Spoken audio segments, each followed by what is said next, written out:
दिलिए दयाला देख देग च उबलदानी अजे तेरा दिल ना ठरे हाय अजे तेरा दिल ना ठरे मती दास ताई चिर आरे वांग जीब तेरी अजे मन मतियां करे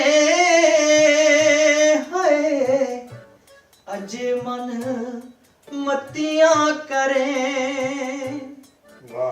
लाल किले विच लहू लोकां दा जो कैद है बड़ी छेती ओदे बरी होण दी उम्मीद है पिंडां विचों तुरे होए पुतनी बहादरां दे तेरे मैली बड़े के बड़े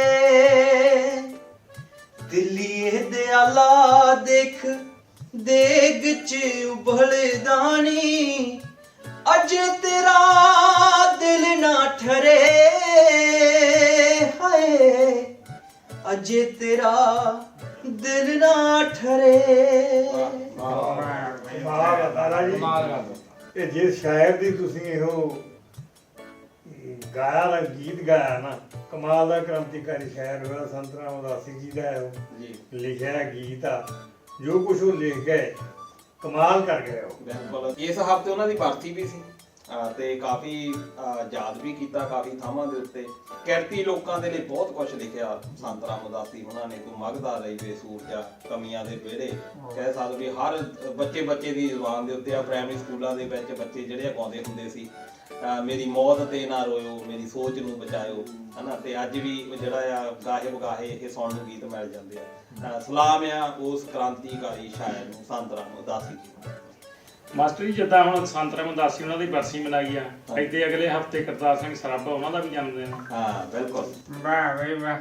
ਹੁਣ ਤੁਸੀਂ ਸਰਾਭਾ ਜੀ ਦੀ ਗੱਲ ਕੀਤੀ ਆ ਲਾਲਾ ਜੀ ਹੁਣੀ ਵੀ ਸੁਣਾਇਆ ਕੁਝ ਹੁਣ ਅਸੀਂ ਵੀ ਸਰਾਭਾ ਜੀ ਦੀ ਯਾਦ ਵਿੱਚ ਕੁਝ ਚਾਰ ਲਾਈਨਾਂ ਪੜ੍ਹ ਕੇ ਸੁਣਾਵਾਂਗੇ ਆਪਣੇ ਲਾਲਾ ਦਾ ਦਿਮਾਗ ਤੇ ਹੀ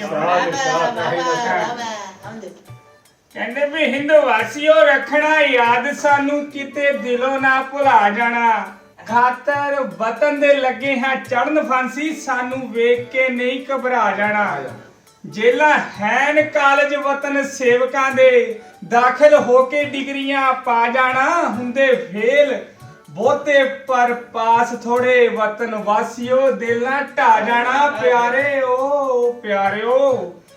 ਪਿਆਰਿਓ ਵਿਰਨੋ ਚਲੇ ਹਾਂ ਅਸੀਂ ਜਿੱਥੇ ਇਸ ਰਸਤੇ ਤੁਸੀਂ ਵੀ ਆ ਜਾਣਾ ਹਿੰਦ ਵਾਸੀਓ ਰੱਖਣਾ ਯਾਦ ਸਾਨੂੰ ਕਿਤੇ ਦਿਲੋਂ ਨਾ ਭੁਲਾ ਜਾਣਾ। ਕਮਾਲ ਆ। 17 ਜਿਹੜੀਆਂ ਹੁਣ ਕਵਿਤਾਵਾਂ ਤੁਸੀਂ ਸੁਣਾਉਂਦੇ ਆ ਲਾਲਾ ਜੀ ਨੇ ਸੁਣਾਈਆਂ ਆ ਇਹ ਆਪਣੇ ਸਮੇਂ ਤੇ ਸਕੂਲਾਂ ਵਿੱਚ ਸਿਖਾਉਂਦੇ ਹੁੰਦੇ ਸੀ ਬੋਲਦੇ ਹੁੰਦੇ ਸੀ। ਅੱਜ ਕੱਲ ਤਾਂ ਸਕੂਲਾਂ 'ਚ ਜਾ ਕੇ ਦੇਖੋ ਕੋਈ ਡਰਾਮਾ ਕਰ ਲਓ ਜਾਂ ਉਹ ਚਮਕੀਲੇ ਦੇ ਗਾਣੇ ਗਾਉਣ ਲੱਗ ਪੈਂਦੇ ਆ ਜਾਂ ਕੋਈ ਕਿਸੇ ਕਲਾਕਾਰ ਦੇ ਇਹ ਜਿਹੜੇ ਵਧੀਆ ਕਵਿਤਾ ਆ ਉਹ ਤਾਂ ਹੁਣ ਭੁੱਲੇ ਗਏ ਆਪਣੇ। ਬਿਲਕੁਲ ਸਰਪੰਚ ਸਾਹਿਬ ਸਾਨੂੰ ਬਾਲ ਸਭਾਵਾਂ ਵਿੱਚ ਰਟਾਏ ਹੁੰਦੇ ਸੀ ਹੁੰਦਾ ਚਲੋ ਸਾਡੀਆਂ ਉਮਰਾਂ ਗਈਆਂ ਭੁੱਲ ਗਏ ਪਰ ਸਾਨੂੰ ਇਹ ਸਕੂਲਾਂ 'ਚ ਪੜ੍ਹਾਉਂਦੇ ਸੀ। ਹਾਂ ਸਾਡੀ ਇੱਕ ਐਟਮ ਪੱਕੀ ਹੁੰਦੀ ਸੀ ਤੁਹਾਨੂੰ ਦੱਸਾਂ ਮੈਂ ਦੇਸ਼ ਭਗਤੀ ਤੇ ਇੱਕ ਲਿਸਟ ਤੁਹਾਨੂੰ ਦੱਸਾਂ ਮੈਂ। ਤੂੰ ਕਿਹੜੇ ਵੇਲੇ ਸਕੂਲ ਜਾ ਵੜਿਆ? ਮੈਂ ਜਾਂਦਾ ਰਿਹਾ ਕਿਤੇ ਜਾ ਤੂੰ ਹੱਟੀ ਤੇ ਚੱਲਣ ਲਈ ਮੈਂ ਤੇਰੀ ਥਾਂ ਜਾਂਦਾ ਰਿਹਾ ਤੈਨੂੰ ਦੱਸਾਂ ਮੈਂ। ਬੱਚੇ ਦੱਸ ਇਤਿਹਾਸ ਨਾ ਟੁੱਟ ਕੇ ਬੱਬੂ ਮਾਨ ਦੇ ਨਾਲ ਹੁਣ ਇਹ ਦੇਖੋ ਸਰਪੰਚ ਸਾਹਿਬ ਨੇ ਬਹੁਤ ਵੱਡਾ ਇਸ਼ੂ ਜਿਹੜਾ ਗੰਭੀਰ ਇਹ ਮੁੱਦਾ ਬਣ ਸਾਡਾ ਜਿਹੜੀ ਸ਼ਖਸੀਅਤ ਆ ਉਹ ਪ੍ਰਾਇਮਰੀ ਸਕੂਲ ਤੋਂ ਸ਼ੁਰੂ ਹੋ ਜਾਂਦੀ ਹੈ। ਸਾਡਾ ਵਿਕਾਸ ਕਿਹੋ ਜਿਹਾ ਮਾਹੌਲ ਦੇ ਵਿੱਚ ਸਾਡਾ ਬਚਪਨ ਬੀਤਦਾ ਆ ਅਸੀਂ ਉਦਾਂ ਦੀ ਸ਼ਖਸੀਅਤ ਬਣ ਜਾਂਦੇ ਆ। ਹੁਣ ਸਾਨੂੰ ਬਚਪਨ ਜਦੋਂ ਕੀ ਸਿਖਾਇਆ ਜਾਂਦਾ ਸੀ ਬਈ ਧਾਰਮਿਕ ਗੀਤ ਇੱਕ ਤਾਂ ਬਾਲ ਸਭਾ ਜਿਹੜੀ ਆ ਹਰ ਹਫ਼ਤੇ ਲੱਗਦੀ ਸ਼ਨੀਵਾਰ ਨੂੰ ਹੈਨਾ ਅੱਧੀ ਛੁੱਟੀ ਤੋਂ ਬਾਅਦ ਉਸ ਦਿਨ ਆਪਾਂ ਕੀ ਕਰਦੇ ਹੁੰਦੇ ਸੀ ਬਈ ਦੇਸ਼ ਭਗਤੀ ਦੇ ਗਾਣੇ ਗਾਉਣੇ ਧਾਰਮਿਕ ਗੀਤ ਗਾਉਣੇ ਉਹਦੇ ਨਾਲ ਅਸੀਂ ਆਪਣਾ ਇਤਿਹਾਸ ਵੀ ਸਿੱਖਦੇ ਸੀ ਆਪਣੇ ਇਤਿਹਾਸ ਦੇ ਬਾਰੇ ਜਾਣਕਾਰੀ ਰੱਖਦੇ ਹੁੰਦੇ ਸੀ, ਆਪਣੇ ਧਰਮ ਦੇ ਬਾਰੇ ਜਾਣਕਾਰੀ ਰੱਖਦੇ ਹੁੰਦੇ ਸੀ। ਨਾਲ ਆਪਣੇ ਜਿਹੜੇ ਮਾਸਟਰ ਹੁੰਦੇ ਸੀ ਉਹ ਦੱਸ ਵੀ ਦਿੰਦੇ ਹੁੰਦੇ ਸੀ ਵੀ ਆਹ ਗੁਰਪੁਰਬ ਹੁਣ ਆਉਣ ਵਾਲਾ ਆ, ਹਨਾ, ਤੇ ਇਹ ਗੁਰਪੁਰਬ ਤਾਂ ਮਨਾਇਆ ਜਾਂਦਾ, ਆਹ ਸ਼ਹੀਦੀ ਦਿਵਸ ਹੈ, ਇਹ ਸ਼ਹੀਦੀ ਦਿਵਸ ਤਾਂ ਮਨਾਇਆ ਜਾਂਦਾ। ਉਹਦੇ ਜਿਹੜੇ ਕਾਰਨ ਵੀ ਦੱਸਦੇ ਸੀ। ਸਾਡੇ ਉਹ ਦਿਲਾਂ ਦੇ ਵਿੱਚ ਉਸ ਗੱਲਾਂ ਦਾ ਪਿਆਰ ਪੈਦਾ ਹੁੰਦਾ। ਪਰ ਅੱਜ ਇਹ ਚੀਜ਼ਾਂ ਮਨਫੀ ਹੋ ਗਈਆਂ। ਅੱਜ ਤੁਸੀਂ ਕਲਚਰਲ ਪ੍ਰੋਗਰਾਮ ਦੇਖ ਲਓ, ਜਿਹੜੇ ਐਨੂਅਲ ਫੰਕਸ਼ਨ ਜੋ ਵੀ ਹੁੰਦੇ ਸਕੂਲਾਂ ਦੇ ਵਿੱਚ, ਉਹਨਾਂ ਵਿੱਚ ਪਿੱਛੇ ਗਾਣੇ ਲਾਤੇ, ਡੀਜੇ ਦਾ ਸਿਸਟਮ ਆ ਗਿਆ, ਤੇ ਅੱਗੇ ਬੱਚੇ ਆ ਉਹ ਕੱਪੜੇ ਹੋਰ ਪਾਏ ਹੁੰਦੇ ਆ, ਤੁਸੀਂ ਦੇਖੋ ਵੀ ਕਿੱਦਾਂ ਚੱਲਦਾ ਆ। ਤੇ ਜਿਹੜੇ ਮਾਸਟਰ ਵੀ ਆ ਉਹ ਵੀ ਵਾਹ ਕਰ ਰਹੇ ਹੁੰਦੇ ਆ, ਤੇ ਜਿਹੜੇ ਪੇਰੈਂਟਸ ਆ ਉਹ ਵੀ ਵਾਹ ਕਰ ਰਹੇ ਹੁੰਦੇ ਆ। ਪਰ ਦੇਖੋ ਨੋ ਡਾਊਟ ਇਹ ਘਰਾਂ ਵਿਆਹ ਸ਼ਾਦੀਆਂ ਦੇ ਵਿੱਚ ਚੱਲਦਾ, ਪਰ ਬੱਚਿਆਂ ਨੂੰ ਅਸੀਂ ਇੱਕ ਉਹਨਾਂ ਦੀ ਸ਼ਖਸੀਅਤ ਨਿਰਮਾਣ ਦੇ ਲਈ ਸਕੂਲਾਂ ਦੇ ਵਿੱਚ ਭੇਜਦੇ ਹਾਂ। ਇਹਦੇ ਉੱਤੇ ਜ਼ਰੂਰ ਚਿੰਤਨ ਕਰਨਾ ਬਣਦਾ ਵੀ ਅਸੀਂ ਸਕੂਲਾਂ ਦੇ ਵਿੱਚ ਬੱਚਿਆਂ ਨੂੰ ਕੀ ਸਿਖਾਈਏ। ਅੱਛਾ, ਜਿਹੜੀ ਮਾਸਟਰ ਨੂੰ ਗੱਲ ਹੁਣ ਕਰਦੇ ਸੀ, ਇਹੀ ਤਾਂ ਲੱਖਾ ਸਿਧਾਣਾ ਪਿੱਟ ਦਾ ਰੌਲਾ ਪਾਉਂਦਾ ਵੀ ਆਹ ਕਰਨਾ ਚਾਹੀਦਾ, ਆਹ ਕਰਨਾ ਚਾਹੀਦਾ। ਪਰ ਸਕੂਲਾਂ ਦੇ ਵਿੱਚ ਪੰਜਾਬੀ ਬਹੁਤ ਸਕੂਲਾਂ ਵਿੱਚ ਤੁਹਾਨੂੰ ਮੈਨੂੰ ਜ਼ਿਆਦਾ ਪਤਾ ਹੋਣਾ, ਮਾਸਟਰ ਯਾਰ ਨਹੀਂ ਬਈ ਪੰਜਾਬੀ ਨਹੀਂ ਸਿਖਾਈ ਜਾਂਦੀ, ਹਿੰਦੀ ਦੇ ਜ਼ਿਆਦਾ ਜ਼ੋਰ ਦਿੱਤਾ ਆ।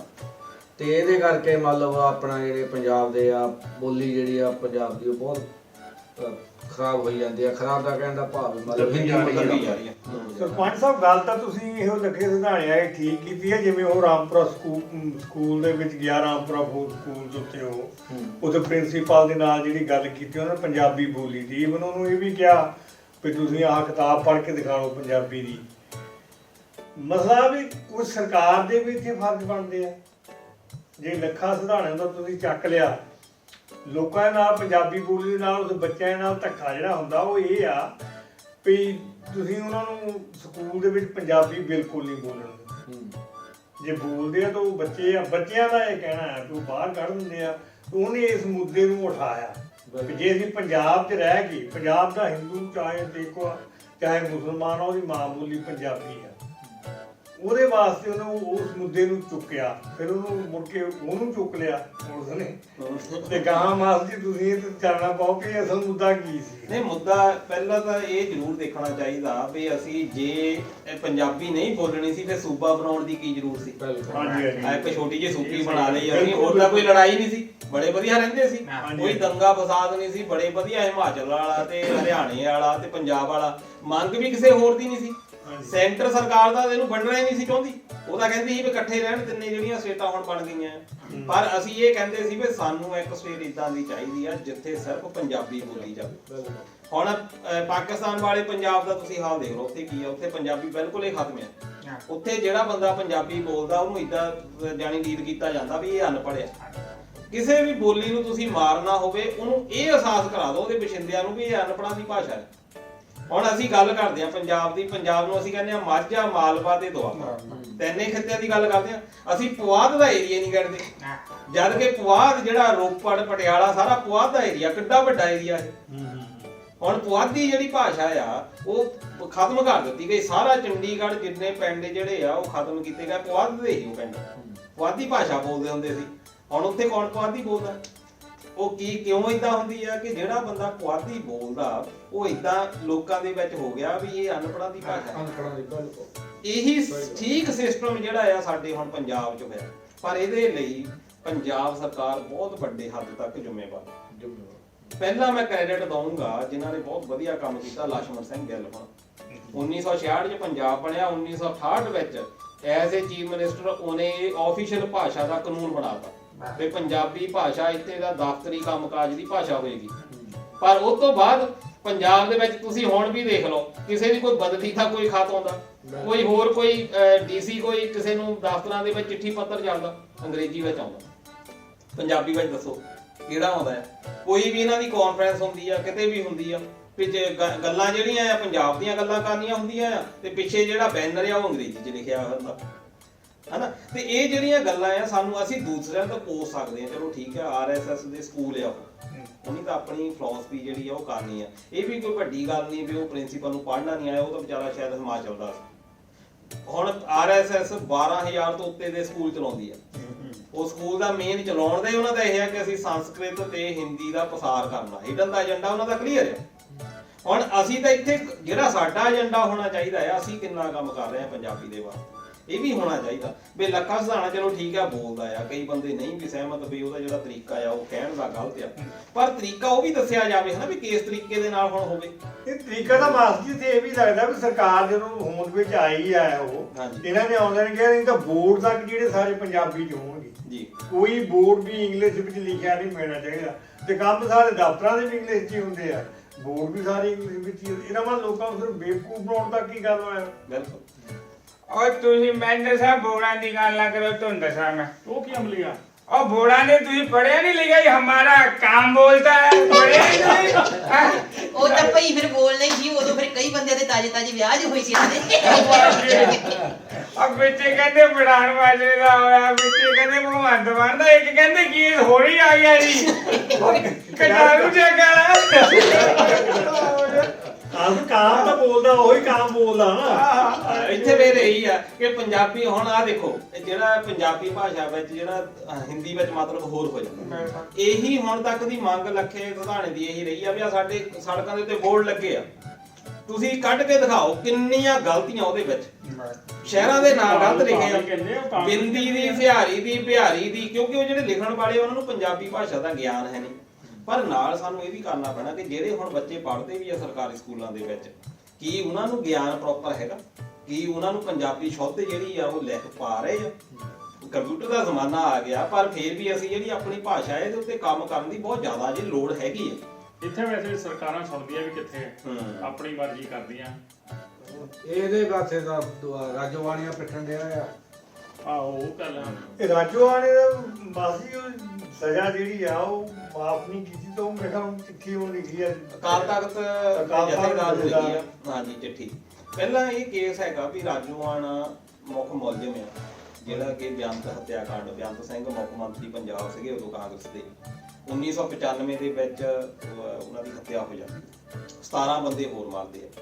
ਇਹ ਪੰਜਾਬ ਪੁਲਿਸ ਦੇ ਵਿੱਚ ਕਾਂਸਟੇਬਲ ਰਾਜੋਆਣਾ, ਉਹਦੇ ਵਿੱਚ ਮੇਨ ਗਿਲਟੀ ਹੁੰਦਾ। 2007 ਜਾਂ 8 ਦੇ ਵਿੱਚ ਇਹਨੂੰ ਸਜ਼ਾ ਹੋ ਜਾਂਦੀ ਹੈ। 2012 ਦੇ ਵਿੱਚ ਮਾਰਚ ਮਹੀਨੇ ਦੇ ਵਿੱਚ ਇਹਨੂੰ ਫਾਂਸੀ ਦੀ ਸਜ਼ਾ ਸੁਣਾ ਦਿੱਤੀ ਜਾਂਦੀ ਵੀ ਉਦੋਂ ਫਾਂਸੀ ਦੇਣੀ ਹੈ।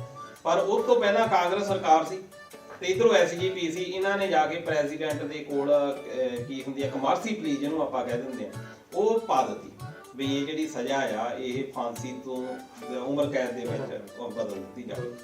ਉਹ ਜਿਹੜੀ ਪੈਂਡਿੰਗ ਪਈ ਆ ਅਜੇ ਤੱਕ, ਉਹ 12 ਸਾਲ ਹੋ ਗਏ, ਉਹ ਏਦਾਂ ਹੀ ਆ, ਉਹਦਾ ਕੋਈ ਡਿਸੀਜਨ ਨਹੀਂ ਦਿੱਤਾ ਜਾ ਰਿਹਾ। ਹੁਣ ਰਾਜੋਆਣਾ ਸਾਹਿਬ ਦਾ ਇਹ ਹੈਗਾ ਕਿ ਇਹਦੇ ਉੱਤੇ ਸੁਣਵਾਈ ਦਿਓ ਜਾਂ ਮੈਨੂੰ ਫਾਂਸੀ ਦਿਓ, ਵੀ ਤੁਸੀਂ ਕਿਸੇ ਪਾਸੇ ਦਾ ਲਾਓ ਇਹਨੂੰ। ਫਿਰ ਨਾਲ ਵੱਡੀ ਗੱਲ ਇਹ ਕੀਤੀ ਆ ਵੀ ਉਹਨਾਂ ਨੇ ਇਹ ਕਿਹਾ ਵੀ ਐਸਜੀਪੀਸੀ ਦੇ ਚਾਹੇ ਪ੍ਰਧਾਨ ਹੋਵੇ, ਚਾਹੇ ਉਹ ਦਿੱਲੀ ਸਿੱਖ ਮੈਨੇਜਮੈਂਟ ਵਾਲੇ ਹੋਣ, ਤੇ ਚਾਹੇ ਸ਼੍ਰੋਮਣੀ ਅਕਾਲੀ ਦਲ ਹੋਵੇ, ਇਹ ਪ੍ਰੋਪਰ ਤਰੀਕੇ ਦੇ ਨਾਲ ਕੰਮ ਨਹੀਂ ਕਰ ਰਹੇ। ਇਹ ਸ਼ਾਇਦ ਇੱਕ ਜ਼ਰੂਰ ਹੈਗਾ ਵੀ ਇੱਕ ਨਵੀਂ ਜਿਹੜੀ ਗੱਲ ਹੋਈ ਆ। ਅੱਗੇ ਪਹਿਲਾਂ ਆਪਣੀ ਭੈਣ ਕਮਲਪ੍ਰੀਤ ਕੌਰ ਦੇ ਜ਼ਰੀਏ ਉਹ ਭੇਜਦੇ ਰਹੇ ਆ ਚਿੱਠੀ ਪੱਤਰ, ਤੇ ਹੁਣ ਵੀ ਜਿਹੜਾ ਆ ਉਹ ਦਿੱਤਾ ਗਿਆ ਵੀ ਇਹਦੇ ਉੱਤੇ ਸੁਣਵਾਈ ਜਿਹੜੀ ਆ ਉਹ ਹੋਣੀ ਚਾਹੀਦੀ ਹੈ। ਬਿਲਕੁਲ ਮੇਰੇ ਖਿਆਲ ਉਹਨਾਂ ਨੇ ਜਥੇਦਾਰਾਂ ਨੂੰ ਇਹ ਗੱਲ ਕਹੀ ਆ ਵੀ ਤੁਸੀਂ ਸਿਰਫ ਅਰਦਾਸਾਂ ਦਾ ਕਿੰਨਾ ਰੱਖੋ ਗੱਲ, ਕੋਈ ਗਾਹਾਂ ਸਟੈਪ ਸਟੈਪ ਨਹੀਂ ਚੱਕੋ, ਸਟੈਪ ਦੇ ਲਈ ਤੁਸੀਂ ਕੁਝ ਨਹੀਂ ਕਰਦੇ, ਖਾਲੀ ਅਰਦਾਸਾਂ ਕਰੀ ਜਾਂਦੇ। ਜਿਹੜਾ ਮਾਫੀ ਵਾਲਾ ਕੰਮ ਹੈ ਤਾਂ ਭਾਜਪਾ ਸਰਕਾਰ ਕਰ ਸਕਦੀ ਹੈ। ਜਿਹੜੀ ਭਾਜਪਾ ਸਰਕਾਰ ਆ ਉਹਨਾਂ ਨੇ ਸਿੱਖਾਂ ਦੇ ਬਾਰੇ ਅੱਗੇ ਬਹੁਤ ਸੋਹਣੇ ਕੰਮ ਕੀਤੇ ਆ, ਤੇ ਉਹਨਾਂ ਨੂੰ ਕੋਈ ਬੜੀ ਗੱਲ ਨਹੀਂ ਇਹ ਕੰਮ ਕਰਨੀ, ਉਹ ਕਰ ਸਕਦੇ ਆ। ਪਰ ਹੁਣ ਰਾਜਸਥਾਨ ਦੇ ਵਿੱਚ ਸੰਦੀਪ ਦਾਇਆ ਨਾਂ ਦਾ ਇੱਕ ਲੀਡਰ ਸੀ ਭਾਜਪਾ ਦਾ, ਉਹਨੇ ਇਹ ਕਹਿ ਦਿੱਤਾ ਵੀ ਮਦਰਸੇ, ਮਸਜਿਦਾਂ ਤੇ ਗੁਰਦੁਆਰੇ ਇਹਨਾਂ ਨੇ ਇੰਨੇ ਬਣਾ ਕੇ ਇੱਥੇ ਛੱਡ ਦਿੱਤੇ ਆ, ਇਹ ਸਾਡੇ ਨਸੂਰ ਬਣ ਚੁੱਕੇ ਆ। ਉਹ ਇੰਨੀ ਗੱਲ ਵਧੀ ਕਿ ਕੈਪਟਨ ਅਮਰਿੰਦਰ ਸਿੰਘ ਤੱਕ ਨੇ ਕਹਿ ਦਿੱਤਾ ਵੀ ਇਹਦੇ ਉੱਤੇ ਪਰਚਾ ਦਰਜ ਹੋਣਾ ਚਾਹੀਦਾ। ਹੁਣ ਭਾਰਤੀ ਜਨਤਾ ਪਾਰਟੀ ਨੇ ਉਹਨੂੰ ਪਾਰਟੀ ਦੇ ਵਿੱਚੋਂ ਵੀ ਕੱਢ ਦਿੱਤਾ ਵੀ ਇਹ ਬੰਦਾ ਸਾਡੀ ਫਿਲਾਸਫੀ ਦੇ ਅਗੇਂਸਟ ਆ। ਬਹੁਤ ਜਿਹੜੀ ਭਾਰਤੀ ਜਨਤਾ ਪਾਰਟੀ ਆ ਇਹਦੀ ਜੋ ਵਿਚਾਰਧਾਰਾ ਆ ਉਹਦੇ ਇਹ ਖਿਲਾਫ ਹੈ ਇਹਦਾ ਜਿਹੜਾ ਬਿਆਨ ਆ। ਉਹਨੇ ਮਾਫੀ ਵੀ ਮੰਗ ਲਈ ਹੈ, ਪਰ ਫੇਰ ਵੀ ਉਹਨੂੰ ਪਾਰਟੀ ਦੇ ਵਿੱਚੋਂ ਕੱਢ ਦਿੱਤਾ ਗਿਆ। ਹੁਣ ਉਹ ਬੰਦਾ ਕਹਿੰਦਾ ਵੀ ਇਹ ਮੇਰੇ ਮੂੰਹੋਂ ਨਿਕਲ ਗਿਆ, ਪਤਾ ਨਹੀਂ ਕਿੱਦਾਂ ਕਹਿ ਹੋ ਗਿਆ, ਗੁਰਦੁਆਰਾ ਨਹੀਂ ਸੀ ਮੈਂ ਕਹਿਣਾ, ਪਰ ਮਸਜਿਦ ਦਾ ਕਹਿਣਾ ਸੀ। ਇਹਦਾ ਮਤਲਬ ਇਹ ਹੋਇਆ ਵੀ ਤੁਸੀਂ ਕੁਝ ਅਦਾਰੇ ਕਿਸੇ ਧਰਮ ਤੋਂ ਟਾਰਗੇਟ ਕਰ ਸਕਦੇ ਹੋ, ਪਰ ਇਹ ਜ਼ਰੂਰ ਤੁਹਾਨੂੰ ਦੇਖਣਾ ਪੈਣਾ ਵੀ ਜਿਹੜਾ ਅਜੇ ਵੀ ਉਹ ਸੌਫਟ ਕਾਰਨਰ ਬਹੁਤ ਰੱਖਦੇ, ਚਾਹੇ ਉਹ ਮੋਦੀ ਸਰਕਾਰ ਹੋਵੇ, ਉਹਨਾਂ ਦਾ ਸੌਫਟ ਕਾਰਨਰ ਸਿੱਖੀਜ਼ਮ ਦੇ ਪ੍ਰਤੀ ਹੈਗਾ। ਇਹ ਤਾਂ ਗੱਲ ਮੰਨਣੀ ਪੈਣੀ ਹੈ।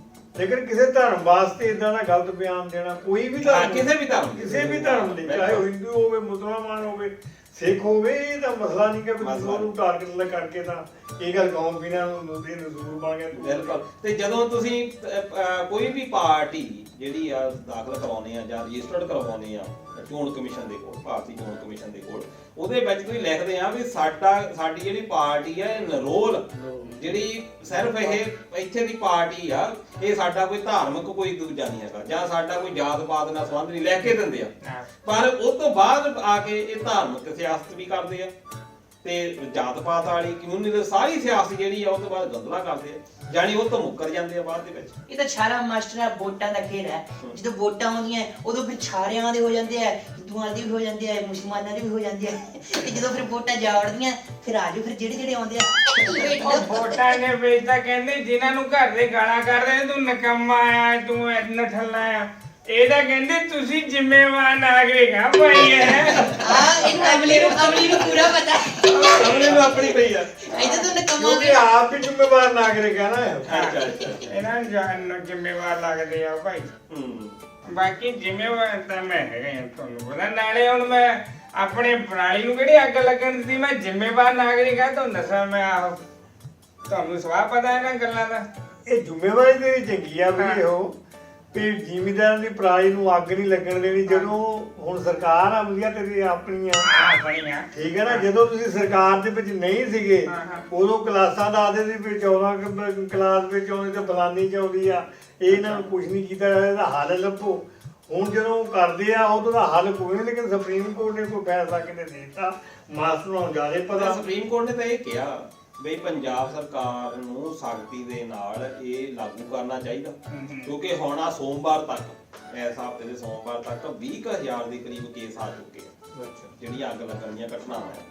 ਹੁਣ ਹਟਦੇ ਤਾਂ ਹੈ ਨਹੀਂ ਲੋਕ ਆਪਣੇ, ਕਿਉਂਕਿ ਪਰਾਲੀ ਜਿਹੜੀ ਆ ਬਹੁਤ ਜ਼ਿਆਦਾ ਪੋਲੂਸ਼ਨ ਕਰਦੀ। ਅਜੇ ਇੰਨਾ ਕਣਕਾੜੀ ਨਾਲੀ ਬਹੁਤ ਸੁੱਕੀ ਹੁੰਦੀ ਕਿਉਂਕਿ ਇਹਦੇ ਵਿੱਚ ਜਿਹੜਾ ਪਾਣੀ ਦੀ ਮਾਤਰਾ ਜ਼ਿਆਦਾ ਹੁੰਦੀ ਨਮੀ ਦੀ, ਇਹ ਧੂਆਂ ਜ਼ਿਆਦਾ ਪੈਦਾ ਕਰਦੀ ਆ।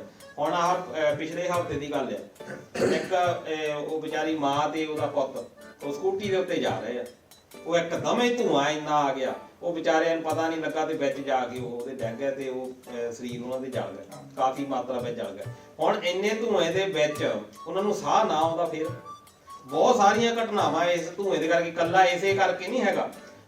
ਅਸੀਂ এনवायरमेंट ਨੂੰ ਤਾਂ ਖਰਾਬ ਕਰਦੇ ਹਾਂ, ਪਰ ਨਾਲ ਸਰਕਾਰ ਨੂੰ ਵੀ ਇਹ ਜ਼ਰੂਰ ਚਾਹੀਦਾ ਵੀ ਇਹਦਾ ਅਲਟਰਨੇਟਿਵ ਜਿਹੜਾ ਆ ਕੱਢਣਾ ਪੈਣਾ, ਹੈਨਾ। ਪਰ ਜਿੱਦਾਂ ਹੁਣ ਉਹ ਇੱਕ ਅਫਸਰ ਦੇ ਕੋਲੋਂ ਹੀ ਅੱਗ ਲਵਾ ਲਈ ਹੈ, ਕਿਉਂਕਿ ਪੰਜਾਬ ਸਰਕਾਰ ਦੇ ਉੱਤੇ ਵੀ ਇਸ ਵੇਲੇ ਪ੍ਰੈਸ਼ਰ ਬਹੁਤ ਜ਼ਿਆਦਾ। ਹੁਣ ਤੁਸੀਂ ਅੱਗ ਲਾ ਦਿੰਦੇ ਹੋ, ਤੁਸੀਂ ਇਹ ਨਾ ਸੋਚੋ ਵੀ ਅਸੀਂ ਲੋਕਾਂ ਦਾ ਦੂਆ ਖਰਾਬ ਕਰ ਰਹੇ ਹਾਂ, ਤੁਸੀਂ ਆਪਣਾ ਵੀ ਖਰਾਬ ਕਰ ਰਹੇ ਹਾਂ।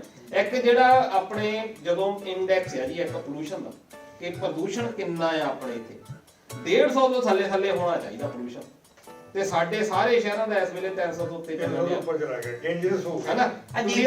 ਜਦੋਂ ਆਪਣੀ ਦੀਵਾਲੀ ਆ ਜਾਣੀ ਆ, ਦੇਖੀ ਉਦੋਂ ਨਾਸਾਂ ਚ ਐਂ ਦੇਖੀ ਹੱਥ ਮਾਰ ਕੇ ਕਾਲੀਆਂ ਕਾਲਾ ਨਿਕਲੂ ਛਾਰਾ ਕੁਛ। ਹੁਣੇ ਹੀ ਤਾਂ ਆਪਣੀ ਨਹੀਂ ਹੁੰਦਾ, ਨਿਸ਼ਾਨ ਤਾਂ ਆਪਦਾ ਹੀ। ਹਾਂ, ਹੁਣ ਅੱਜ ਦੇ ਦਮੇ ਦੇ ਜਿਹੜੇ ਮਰੀਜ਼ ਹੋ ਰਹੇ, ਇੰਨੀਆਂ ਬਿਮਾਰੀਆਂ ਲੱਗ ਰਹੀਆਂ ਆ, ਉਹਦਾ ਕਾਰਨ ਕਿਸੇ ਨਾ ਕਿਤੇ ਦੇਖਣਾ ਪੈਣਾ। ਇਹ ਨਾ ਸੋਚੋ ਨਾ ਵੀ ਅਸੀਂ ਪਰਾਲੀ ਨੂੰ ਕੱਲੀ ਅੱਗੇ ਲਾ ਰਹੇ ਹਾਂ। ਹੁਣ ਬਾਬਾ ਨਾਨਕ ਕਿਉਂ ਇੰਨੀ ਪਵਨ ਨੂੰ ਇੰਨੀ ਉਸਤਤ ਕਰ ਗਿਆ, ਜਲ ਦੀ ਕਿਉਂ ਇੰਨੀ ਉਸਤਤ ਕਰ ਗਿਆ? ਇਹ ਸਾਡੀਆਂ ਲੜੀਂਦੀਆਂ ਪਹਿਲੀਆਂ ਮੁੱਢਲੀਆਂ ਲੋੜਾਂ, ਬਾਕੀ ਦੀਆਂ ਬਾਅਦ ਚ ਆ। ਕਾਰਾਂ, ਘਰ, ਗੱਡੀਆਂ ਇਹ ਬਾਅਦ ਚ ਆਉਣੀਆਂ। ਪਹਿਲਾਂ ਸਾਨੂੰ ਸਾਫ਼ ਪਾਣੀ ਚਾਹੀਦਾ, ਸਾਨੂੰ ਹਵਾ ਜਿਹੜੀ ਸਾਫ਼ ਆ ਉਹ ਚਾਹੀਦੀ ਹੈ, ਪਰ ਉਹੀ ਅਸੀਂ ਖਰਾਬ ਕਰਨ ਦੇ ਵਿੱਚ ਲੱਗੇ ਆ। ਫਿਰ ਉਹਦੇ ਉੱਤੇ ਅਸੀਂ ਦਾਅਵਾ ਵੀ ਕਰਦੇ ਆ ਅਸੀਂ ਤਾਂ ਅੱਗਾ ਇੱਦੇ ਲਾਵਾਂਗੇ। ਦੇਖੋ ਜ਼ਮੀਨ ਦਾ ਮੂੰਹ ਅਸੀਂ ਸਾੜ ਦਿੰਦੇ, ਜਿੱਥੋਂ ਭਾਗ ਕਹਿੰਦੇ ਜ਼ਮੀਨ ਦੇ ਮੂੰਹ ਨੂੰ ਭਾਗ ਹੈ, ਜੇ ਉਹ ਭਾਗ ਸਾੜ ਦਿੰਦੇ ਅਸੀਂ, ਉਹਦੇ ਵਿੱਚ ਜਿਹੜੇ ਚੰਗੇ ਚੰਗੇ ਜੀਵ ਜੰਤੂ ਸੀ ਉਹ ਵੀ ਵਿਚਾਰੇ ਗਏ ਜਿਹੜੇ ਸਾਡੀ ਮਦਦ ਕਰਨ ਵਾਲੇ, ਬਿਲਕੁਲ ਉਹ ਵੀ ਮਰ ਗਏ, ਉਹ ਵੀ ਮਰ ਗਏ। ਤੇ ਨੁਕਸਾਨ ਤਾਂ ਸਾਡਾ ਸਾਰੇ ਪਾਸੇ ਨੁਕਸਾਨ ਹੈ। ਫਿਰ ਦੂਜੇ ਪਾਸੇ ਸਰਕਾਰ ਦਾ ਇਹ ਹੈ ਕਿ ਹਰ ਵਾਰੀ ਕਿਹਾ ਜਾਂਦਾ ਵੀ ਪਰਾਲੀ ਤੋਂ ਬਿਜਲੀ ਵੀ ਬਣ ਸਕਦੀ ਹੈ, ਪਰਾਲੀ ਤੋਂ ਗੱਤਾ ਵੀ ਬਣ ਸਕਦਾ। ਇਹ ਨਹੀਂ ਹੈਗਾ ਵੀ ਪਰਾਲੀ ਜਿਹੜੀ ਹੈ ਇਹਦਾ ਕੋਈ ਕੰਮ ਹੀ ਹੈ ਨਹੀਂ, ਇਹਦਾ ਕੰਮ ਅਸੀਂ ਲੈ ਸਕਦੇ ਹਾਂ, ਪਰ ਕੰਮ ਲੈਣ ਦੇ ਲਈ ਅਜੇ ਤੱਕ ਸਾਡੇ ਕੋਲ ਕੋਈ ਇਦਾਂ ਦੀ ਨੀਤੀ ਨਹੀਂ ਬਣ ਪਾਈ ਕਿ ਅਸੀਂ ਕੋਈ ਨੀਤੀ ਬਣਾ ਲਈਏ। ਫਿਰ ਇਹ ਅੱਗੇ ਅਸੀਂ ਦੇਖਦੇ ਰਹੇ ਹਾਂ ਗੁੱਜਰ ਭਾਈਚਾਰਾ ਹੁੰਦਾ, ਇਹ ਸਾਰਾ ਸਿਆਲ ਜਿਹੜਾ ਆ ਉਹ ਪਰਾਲੀ ਖਿਲਾਈ ਜਾਂਦੇ ਸੀ ਪਸ਼ੂਆਂ ਨੂੰ, ਹੈਨਾ। ਬਾਹਰ ਚਾਰੀ ਜਾਣਾ, ਬਾਅਦ ਦੇ ਵਿੱਚ ਉਹ ਪਰਾਲੀ ਸੱਟ ਦੇਣੀ, ਅਸੀਂ ਇਹਨੂੰ ਯੂਜ਼ ਵਿੱਚ ਹੀ ਨਹੀਂ ਲਿਆਉਂਦੇ। ਇਹ ਪਤਾ ਨਹੀਂ ਕੀ ਗੱਲ ਹੈ। ਆ ਸਮੱਸਿਆ ਦਾ ਕੀ ਹੈ ਤੇ ਤੁਹਾਨੂੰ ਦੱਸਾਂ, ਪਰਾਲੀ ਦੀ ਤਾਂ ਤੁਸੀਂ ਗੱਲ ਕਰ ਲਈ ਆ। ਹੁਣ ਆ ਜਿਹੜੇ ਕੁੱਤੇ ਹਲਕੇ ਘੁੰਮਦੇ ਇਹਨਾਂ ਦੀ ਗੱਲ ਕੌਣ ਕਰੂਗਾ? ਹਲਕੇ ਕੁੱਤਿਆਂ ਦੀ ਤੂੰ ਗੱਲ, ਤੂੰ ਘੱਟ ਹਲਕੇ। ਲਾਲਾ ਮੈਂ ਚੱਲੇ ਗੱਲ ਤੇਰੀ ਹਾਸੇ ਵਾਲੀ ਆ ਪਰ ਨਹੀਂ ਹੁਣ ਗੱਲ ਸਾਨੂੰ ਕਰਨੀ ਬਣਦੀ ਆ ਨਹੀਂ ਤਾਂ ਧੁੰਨੀ ਚ ਟੀਕੇ ਲੱਗਦੇ ਆ ਭਰਾਵਾ ਮੈਂ ਲਵਾਏ ਆ ਆਏ ਤਾਂ ਮੈਨੂੰ ਪਤਾ ਭਾਈ ਵੀ ਛੋਟੇ ਹੁੰਦੇ ਇੱਕ ਵਾਰੀ ਮੇਰੇ ਵੀ ਲੱਗ ਗਿਆ ਸੀਗਾ ਕੁੱਤਾ ਮੇਰਾ ਮਤਲਬ ਵੀ ਵੱਢ ਗਿਆ ਸੀਗਾ ਤੇ ਭਾਈ ਡਾਕਟਰ ਨੇ ਏਡੇ ਵੱਡੇ ਵੱਡੇ ਟੀਕੇ ਲਾਏ ਭਾਈ ਧੁੰਨੀ ਚ ਤੇ ਮੈਨੂੰ ਕਹਿੰਦਾ ਜੇ ਤੂੰ ਇਹ ਨਾ ਲਵਾਏ ਤਾਂ ਹੋ ਸਕਦਾ ਵੀ ਤੇਰਾ ਵੀ ਅਮਲੀ ਵਾਲਾ ਹਾਲ ਹੋ ਜਾਏ ਉਦੋਂ ਮੈਂ ਨਾ ਥੋੜੀ ਸੀ ਭਰਾਵਾ ਵੈਲਕਮ। ਇਹ ਅਮਲੀ ਨੇ ਜਿਹੜੀ ਗੱਲ ਕੀਤੀ ਆ ਵਿਸ਼ਵ ਜਿਹੜੀ ਸਿਹਤ ਸੰਸਥਾ ਆਪਣੀ WHO ਵਰਲਡ ਹੈਲਥ ਆਰਗੇਨਾਈਜੇਸ਼ਨ ਉਹਨੇ ਕਿਹਾ ਵੀ ਭਾਰਤ ਦੇ ਵਿੱਚ ਸਭ ਤੋਂ ਜ਼ਿਆਦਾ ਕੇਸ ਹਲਕਾ ਇਹ ਜਿਹੜਾ ਰੈਬੀਸ ਆ ਜਿਹੜਾ ਕੁੱਤਿਆਂ ਦੇ ਦੰਦਾਂ ਦੇ ਵਿੱਚ ਹੁੰਦਾ ਇਹ ਅੱਗੇ ਵਧਾਉਂਦਾ ਹੈ ਚਾਹੇ ਕੁੱਤਾ ਕੁੱਤੇ ਨੂੰ ਕੱਟ ਲਵੇ ਪਰ ਹੁਣ ਇਹ ਵਧਿਆ ਕਿਉਂ ਇੰਨਾ ਜ਼ਿਆਦਾ ਬਹੁਤ ਵੱਡੀ ਗਿਣਤੀ ਦੇ ਵਿੱਚ ਜਿਹੜੀਆਂ ਮੌਤਾਂ ਹੋ ਰਹੀਆਂ ਕੇਰਲਾ ਦੇ ਵਿੱਚ ਸਭ ਤੋਂ ਜ਼ਿਆਦਾ ਹੋ ਰਹੀਆਂ ਪਹਿਲਾਂ 32% ਦੇ ਕਰੀਬ ਕੇਸ ਆਉਂਦੇ ਹੁੰਦੇ ਸੀ ਜਿਹੜੇ ਹੁਣ ਆਹ ਪਿਛਲੇ 10 ਸਾਲਾਂ ਤੋਂ 56% ਤੱਕ ਪਹੁੰਚ ਚੁੱਕੇ ਆ ਹੁਣ ਇਹ ਟੀਕੇ ਭਾਵੇਂ ਸਰਕਾਰਾਂ ਜਿਹੜੀਆਂ ਚਲਾ ਰਹੀਆਂ ਪਰ ਕੁਝ ਐਕਟ ਵੀ ਇਦਾਂ ਦੇ ਇੱਕ ਜਿਹੜਾ ਆ ਪ੍ਰੀਵੈਂਸ਼ਨ ਆਫ ਕ੍ਰੂਅਲਟੀ ਐਕਟ ਜਿਹੜਾ ਬਣਿਆ ਹੈ ਕਿ ਜਾਨਵਰਾਂ ਦੇ ਉੱਤੇ ਜ਼ੁਲਮ ਨਹੀਂ ਕਰਨਾ ਲੋੜਾ ਨਹੀਂ ਹੋਣਾ ਚਾਹੀਦਾ ਪਰ ਜਿੱਦਾਂ ਮੇਨਕਾ ਗਾਂਧੀ ਨੇ ਬਹੁਤ ਵੱਡੇ ਕੰਮ ਕੀਤੇ ਵੀ ਇਹ ਜਿਹੜੇ ਆ ਨਹੀਂ ਕੁਝ ਵੀ ਇਦਾਂ ਦਾ ਕਰਨਾ ਬਹੁਤ ਸਾਰੇ ਇਦਾਂ ਦੇ ਪ੍ਰੋਗਰਾਮ ਵੀ ਜਿਹੜੇ ਗਵਰਨਮੈਂਟ ਚਲਾ ਰਹੀ ਆ ਪਰ ਉਹਦੀ ਏਵਜ ਦੇ ਵਿੱਚ ਵੀ ਇਹ ਵਧੇ ਆ ਇਹਨਾਂ ਦੀ ਗਿਣਤੀ ਜਿਹੜੀ ਆ ਵਧੀ ਆ ਕਈ ਸੰਸਥਾਵਾਂ ਜਿਹੜੀਆਂ ਆ ਉਹ ਕੰਮ ਨਹੀਂ ਪ੍ਰੋਪਰ ਤਰੀਕੇ ਨਾਲ ਕਰ ਦਿੰਦੀਆਂ ਜਾਂ ਕਾਨੂੰਨਾਂ ਕਰਕੇ ਜਿਹੜਾ ਸਰਕਾਰਾਂ ਦੇ ਕੋਲੋਂ ਕੰਮ ਵੀ ਉਦਾਂ ਦਾ ਨਹੀਂ ਕਰਦਾ ਔਰ ਨਾਲੇ ਜਿਹੜੀ ਮੌਤ ਆ ਨਾ ਇਹ ਤਾਂ ਆਣੀ ਆ ਬਾਕੀ ਤਾਂ ਬਹਾਨੇ ਆ ਤੁਹਾਨੂੰ ਦੱਸਾਂ ਮੈਂ ਨਾਲੇ ਤੁਹਾਨੂੰ ਆ ਸੁਣਿਆ ਹੋਣਾ ਤੁਸੀਂ ਕਹਿੰਦੇ ਵੀ ਕੀ ਪਤਾ ਜ਼ਿੰਦਗੀ ਦਾ ਉਹ ਕਿਹੜੇ ਮੋੜ ਤੇ ਮੁੱਕ ਜਾਵੇ ਇਸ ਕਰਕੇ ਪਤਾ ਨਹੀਂ ਕੁਝ ਵੀ ਤੁਹਾਨੂੰ ਵੀ ਤੁਸੀਂ ਤੁਰੇ ਜਾਂਦੇ ਆ ਕੀ ਹੋ ਜਾਣਾ ਅੱਗੇ ਸਹੀ ਗੱਲ ਆ ਮਤਲਬ ਕਬਲੀਆ ਤੇਰੀ ਕਹਿੰਦੇ ਬਾਹਰ ਆਪਣੇ ਆਸਟ੍ਰੇਲੀਆ ਵਿੱਚ ਵੀ ਕਹਿੰਦਾ ਜਿਹੜਾ ਬੜਾ ਦਰਦਨਾਕ ਜਿਹੜੀ ਖਬਰ ਸੁਣੀ ਹੈ ਦਰਦਨਾਕ ਬਹੁਤ ਹੋਇਆ ਬਹੁਤ ਮਾੜੀ ਜੀ ਘਟਨਾ ਵਾਪਰੀ ਆ ਮੈਲਬੌਰਨ ਦੇ ਕੋਲ ਡੇਲਸਫੋਰਡ ਨਾਂ ਦਾ ਇੱਕ ਇਲਾਕਾ ਆ ਉੱਥੇ ਘਰੋਂ ਪਰਿਵਾਰ ਦੇ ਨਾਲ ਬਾਹਰ ਕਹਿੰਦੇ ਖਾਣਾ ਖਾ ਜਾਂਦੇ ਘਰੋਂ ਤਾਂ ਚਲੋ ਬੰਦੇ ਗਏ ਆ ਵੀ ਚਲੋ ਪਰਿਵਾਰ ਦੇ ਨਾਲ ਟਾਈਮ ਸਪੈਂਡ ਕਰਦੇ ਆ ਆਪਣੀ ਪੰਜਾਬੀ ਫੈਮਿਲੀ ਸੀ ਉਧਰੋਂ ਇੱਕ ਕੋਈ ਡਰਾਈਵਰ ਆਇਆ ਉਹ ਗੱਡੀ ਜਿਹੜੀ ਆ ਸਿੱਧੀ ਲਿਆ ਕੇ ਇਹਨਾਂ ਦੇ ਉੱਤੇ ਚੜਾ ਦਿੱਤੀ ਆ ਓਵਰ ਸਪੀਡਿੰਗ ਦੇ ਨਾਲ ਹੁਣ ਉਹਦੇ ਵਿੱਚ ਉਹ ਪੂਰਾ ਪਰਿਵਾਰ ਹੀ ਖਤਮ ਹੋ ਗਿਆ ਹਨਾ ਤੇ ਉਹ ਮੁੰਡਾ ਸੀ ਉਹਦੀ ਵਾਈਫ ਸੀ ਤੇ ਇੱਕ ਬੱਚੀ ਸੀ ਨਾਲੇ ਹੀ ਇੱਕ ਹੋਰ ਪਰਿਵਾਰ ਸੀ ਉਹਨਾਂ ਦੇ ਵਿੱਚ ਇੱਕ ਜਿਹੜਾ ਪਤੀ ਆ ਉਹਦੀ ਡੈਥ ਹੋ ਗਈ ਆ ਉਹਨਾਂ ਦੇ ਇੱਕ ਮੁੰਡੇ ਦੀ ਡੈਥ ਹੋ ਗਈ ਆ ਤੇ ਜਿਹੜੀ ਉਹਦੀ ਪਤਨੀ ਆ ਉਹ ਵਿਚਾਰੀ ਹਸਪੀਟਲ ਦੇ ਵਿੱਚ ਆ